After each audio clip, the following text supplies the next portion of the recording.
Në fakt, unë duat ndalim disa çaste, duke qenë edhe për punën më hershme të cilën ju keni bërë pranë Komisionit Qendror të Zgjedhjeve, është reforma e re territoriale prezantuar nga Arbian Mazniku, nuk rrit dot pa të pyetur.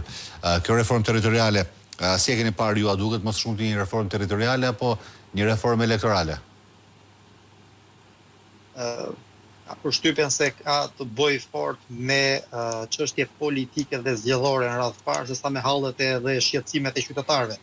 Sepse po ta shikoni nga 15 bashkitë që PS-ja propozon të shkrijë, janë 4, të paktën 4 bashki që i përkasin opozitës, në kuptimin që janë bashki që drejtohen sot nga Partia Demokratike.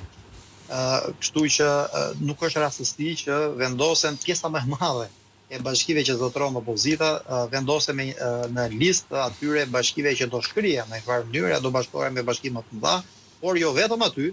Ka dhe bashki që në 2023 nuk u fituan dot nga opozita, por rezultati ishte jashtëzakonisht i ngushtë. 2 shembuj.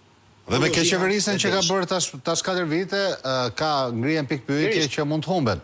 Dhe si mund të merren duke i bashkuar, duke i shkrirë? Duke i bashkuar bëhet e pamundur ose shumë herë më e vështirë për opozitën për t'i marrë ato. Rogozhina dhe Belçi. Rogozhina humb vetëm për kutinë e Burgut të Rogozhinës, një diferencë minimale 9-50 vota, ndërkohë tashmë propozojnë ta bashkojnë me Kavajën. Ndërkohë nga ana tjetër, Belçi po ashtu një diferencë rreth 50-60 vota, mos gaboj, e bashkojnë dhe e shkrijnë me Cerrikun dhe me Elbasanin.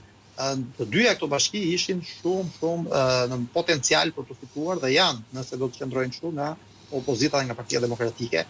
Ndërkohë bashkitë e tjera, si me Maliaj, vendosin të shkrijnë me Maliaj, edhe ta bashkojnë me Tepelena.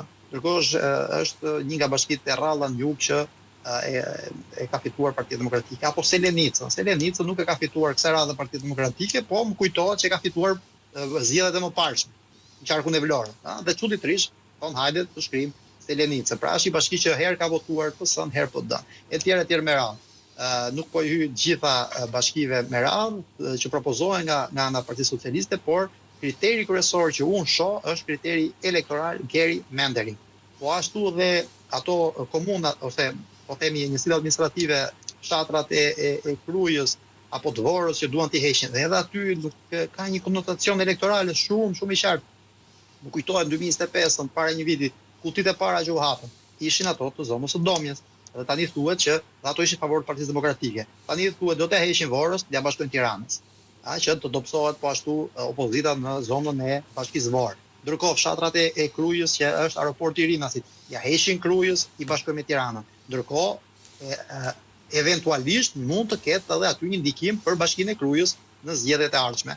Pra gjithmonë se rezultati do të jetë i ngushtë. Pra shikoni, janë të gjitha lëvizje të vogla, duken si lëvizje të pafajshme, por të sigurt jeni që kanë një prapavi elektorale në radhë parë. Elektorat. Në fakt vjen një propozim i cili është bërë pa konsultime publike dhe po t'i referohemi edhe nerit 108 fraksion 2 të Kushtetutës, sigurisht duhet të ketë konsultime publike dhe t'jenë dakord edhe banorët qytetarët. Ka patur në fakt reagime të shumta, qofshin këto me ngritjen e referendumeve zonale për të mbrojtur bashkinë e tyre, por jo vetëm kaq, që pasi e kanë parë si shqetësim fakt edhe distancën dhe mungesën e shërbimeve që mund të vihet, mund të kenë më pas.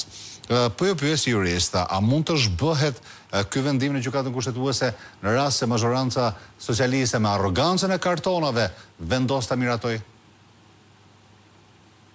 Atëre, unë uroj që mos ngeli puna për në gjykatën kushtetuese, uroj që të arrihet Partia Socialiste të thras mendjes dhe të shoh realitetin, të shoh që janë ngritur masivisht kundër qytetarët e këtyre zonave, të cilët faktikisht e kanë shprehur mendimin e tyre gjatë atyre konsultimeve që komisioni bipartizan, nëse mund ta quajmë kështu, për reformën territoriale kreu, si konsultime, kundër 75-80%, mos më tepër të rasteve qytetarët ishin totalisht kundër kurtimit të numrit të bashkive, shkrirjes tyre, bashkimit tyre, por donin krejt kundër, donin pikërisht atë që propozon Partia Demokratike. Qytetarët kanë kërkuar masivisht nga jugu në veri, nga lindja në perëndim, kanë kërkuar shtimin e numrit bashkive.